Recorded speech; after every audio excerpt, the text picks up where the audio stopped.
Howdy, howdy, hey nerd geeks, Ollie here, and today we're going to be taking a look at a game that several Warhammer lovers have told me to ignore, saying it's terrible and a waste of time and money. Well, since you clicked this video already, you know which one I'm talking about. That's right, Necromunda Hired Gun. So let's make for the briefing room and prepare to dive into the data and intel on this game and figure out whether or not you should play it. Now let's jump into it.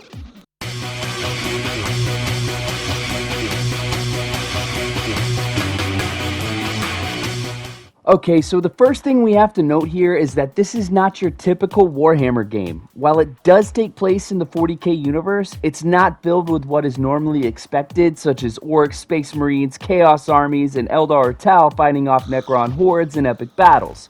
As the title suggests, it takes place in the Underhive of Necromunda, the Imperium's largest forge world, which is pretty much a planet that has been entirely converted into one giant factory to support the military operations of mankind.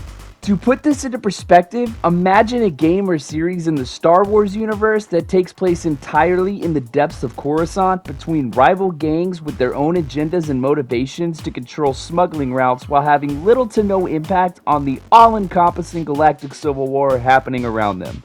Definitely not what most players look for in a Star Wars game, and certainly not what most Warhammer gamers are after. That being said, that doesn't necessarily mean that Hired Gun is a bad game given its setting and impact in the overall lore of the franchise, canon or non-canon depending, and some players may find the idea intriguing to play through. So what exactly would gamers be playing through? Well, in Hired Gun, you take on the role of a hired gun who, after being rescued from a job gone bad by frenemy Cal Jericho, who has the player character implanted with cranial cybernetics, starts a series of missions in which they attempt to track and hunt down a mysterious bounty called the Silver Talon. But as the player moves through their quest, they begin to uncover secrets that the poor isolated denizens of Necromunda will have wished were never discovered. Through all of this, you can also take on side missions to earn credits to purchase new weapons from a religious zealot, customize them through an artificer, upgrade your bionics with the help of a rogue tech doctor, as well as those of your trusty Mastiff companion, and get a bit of the rumor mill from a sassy, cybernetically enhanced bartender.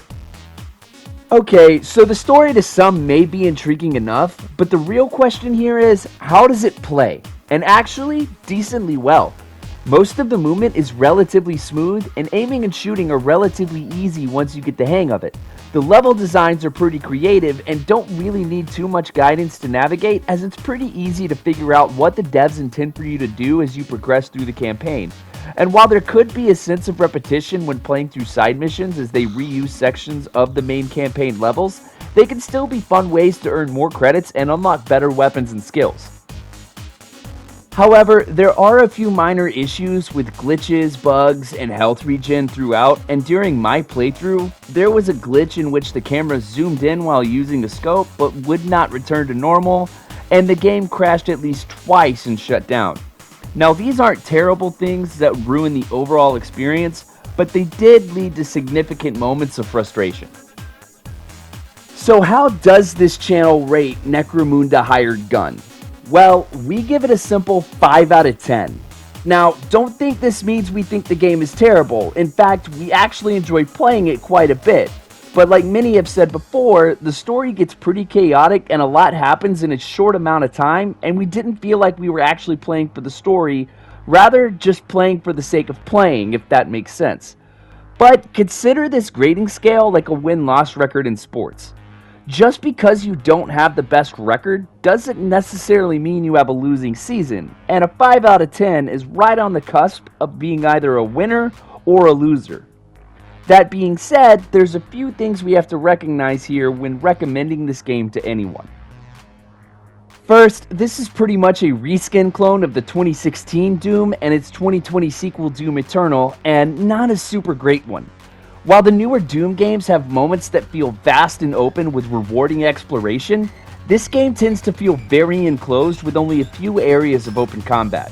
Second, the story and gameplay are generic, and literally any sci-fi IP could be skinned over it and it would pretty much play and feel the same. However, the fact that it does take place in the 40k universe and some elements and later enemies are straight from the main lore and not just background nods is kind of appealing.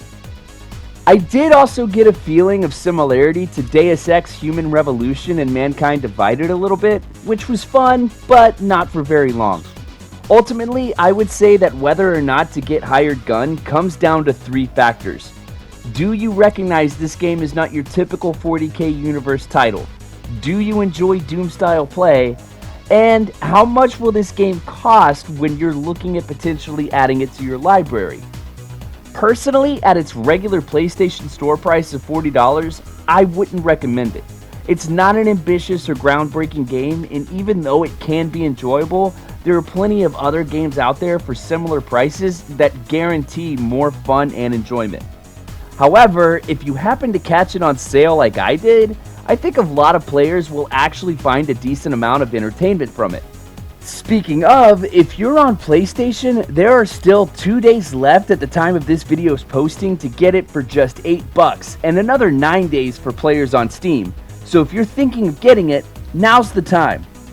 If you enjoyed this video, then consider liking and subscribing, as each one goes toward helping some of the poor, unfortunate orphans of Necromunda receive bionic implants to help survive the ruthless, unforgiving world that is the Underhive.